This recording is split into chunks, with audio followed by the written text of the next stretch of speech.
Linear algebra lecture 7, यानी कि आज हम लीनियर अलजेब्रा का लेक्चर 7 शुरू करने जा रहे हैं। उसमें हम डिस्कस करेंगे कि मेट्रिसेस की टाइप्स क्या हैं, टाइप्स ऑफ मेट्रिसेस।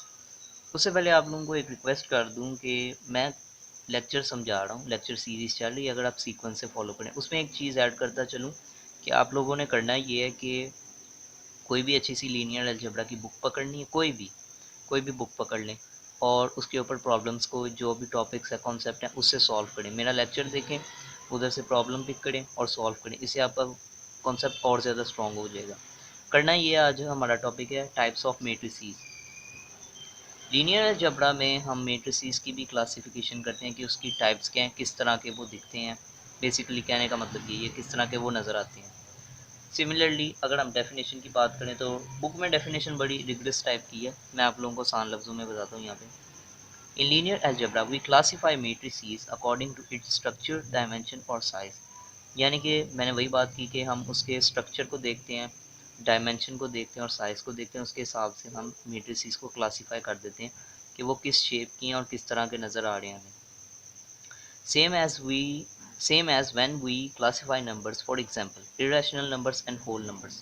यानी कि जैसा कि हमने नंबर लाइन में स्टडी किया था, उसमें हम इरेशनल नंबर्स भी देखते हैं जो कि पी ओवर क्यू की फॉर्म में नज़र आते हैं, जिसे हम सेपरेट नहीं कर सकते, वो डेसिमल फॉर्म में नहीं आ सकते, वो चलते जाते हैं।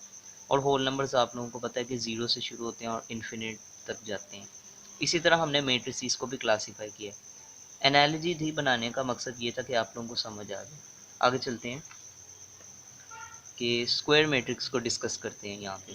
अब स्क्वायर मैट्रिक्स क्या होता है समझ लें। मिसाल के तौर पे इसकी शेप ना आपको स्क्वायर जैसी नज़र आएगी, ये चारों तरफ से इक्वल होगा, ऊपर से भी नीचे से भी। अब देखें इसकी पहचान क्या है मैट्रिसेस की फॉर्म में। रोज और columns are equal with square shape, यानी कि नंबर ऑफ रोज हैं और नंबर्स ऑफ कॉलम इक्वल होंगी। देखें यहाँ पे 2 रोज हैं और 2 ही कॉलम्स हैं, 2 रोज और 2 बाई 2 का कॉलम बन गया, ठीक है। 2 बाई 2 का यहाँ पे एक मैट्रिक्स बन गया। सिमिलरली यहाँ पे देखें 1 2 3 1 2 3, तो यानी कि ये 3 बाई 3 का मैट्रिक्स बन गया, 3 बाई 3 का मैट्रिक्स बन गया। तो देखिए अगर गौर करें तो ये इक्वल है। अगर मैं देखिए मिसाल के तौर पे यहाँ पे 3 है और यहाँ पे 3 है, फ़र्ज़ करें ये मेरी कॉलम्स बन गई थी और ये 3 ये बन गई। एग्जाम्पल बना रहा हूँ, ये देखिए बॉक्स की शेप बन रही है, तो ये स्क्वायर है ना। तो इसका मतलब ये है कि ये स्क्वायर मैट्रिक्स है, जिसकी नंबर ऑफ रोज और नंबर ऑफ कॉलम सेम हो तो वो स्क्वायर मैट्रिक्स बन जाता है।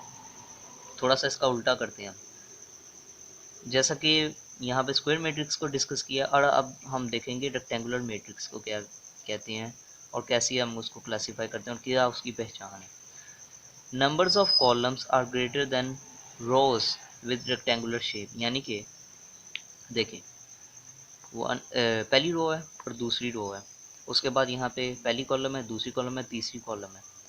तो यहाँ पे देखें तो कॉलम्स ज़्यादा हैं रोज से। तो अब अगर इस चीज़ को देखें तो ये एक रेक्टेंगुलर शेप बन रही है। मिसाल के तौर पे हमारे पास ये रो बड़ी है और ये भी बड़ी है, तो हमारे पास यहाँ पे 2 कॉलम्स हैं। तो इसी चीज़ को देखें तो ये एक रेक्टेंगुलर शेप आप लोगों को नज़र आ रही है। देखें स्क्वायर देखें और रेक्टेंगुलर देखें, आप लोगों को फ़र्क पता चल जाएगा। अब आगे देखते हैं रो मैट्रिक्स को। रेक्टेंगुलर शेप भी होती है, लेकिन इसका एक बेसिक आप लोगों को बता दूं कि इसमें एक ही रो होती है। देखें रेक्टेंगुलर में मल्टीपल रोज होंगी लेकिन उसका शेप रेक्टेंगल बन जाएगा। अगर एक सिर्फ एक रेक्टेंगुलर मैट्रिक्स में सिर्फ एक रो हो तो वो रो मैट्रिक्स बन जाता है। देखें चाहे उसकी जितनी मर्जी कॉलम हो जाए, यहाँ पे देखें 1 2 3 4 4 कॉलम्स है ना, एक ही रो है, तो इसकी एक रो है तो ये रेक्टेंगुलर शेप भी बन रही है, तो हम इसे रो मैट्रिक्स कहेंगे। आगे चलते हैं, हम डिस्कस करते हैं कॉलम मैट्रिक्स किसे कहते हैं। जैसा कि हमने रो मैट्रिक्स को डिस्कस किया, वहाँ पे हम कॉलम को डिस्कस भी करेंगे। The column matrix is a matrix with only one column, यानी कि इसकी एक ही कॉलम होती है। डज नॉट मैटर कि उसके अंदर कितने एलिमेंट्स हैं, उसकी कितनी ज़्यादा बड़ी डायमेंशन है, लेकिन इसकी कॉलम एक ही है। अब यहाँ पे मिसाल के तौर पे देख लें 3 बाय 1 का मैट्रिक्स है, तो यहाँ पे एक कॉलम है तो ये कॉलम मैट्रिक्स बन जाएगा। देखिए पूरी एक कॉलम बन रही है, 1 2 3 3 रोज और 1 कॉलम, यानी पे 3 बाय 1 का मैट्रिक्स बन रहा है, तो ये कॉलम मैट्रिक्स बन गई। सिमिलरली यहाँ पे 4 रोज हैं, 4 और एक ही कॉलम है, 4 by 1 का मैट्रिक्स बन रहा है।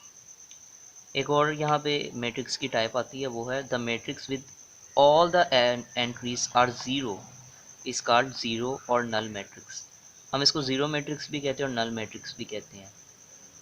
यहाँ पे देखें, और यहाँ पे हमारे पास 2 by 2 का मैट्रिक्स है और उसकी सारी एंट्रीज ज़ीरो हैं, तो इसका मतलब ये क्या है, नल मैट्रिक्स है। यहाँ पे हमारे पास 2 by 3 का मैट्रिक्स है, 2 by 3 का मैट्रिक्स है, उसकी सारी एंट्रीज ज़ीरो हैं, तो इसका मतलब ये है कि ये भी नल मैट्रिक्स या ज़ीरो मैट्रिक्स है।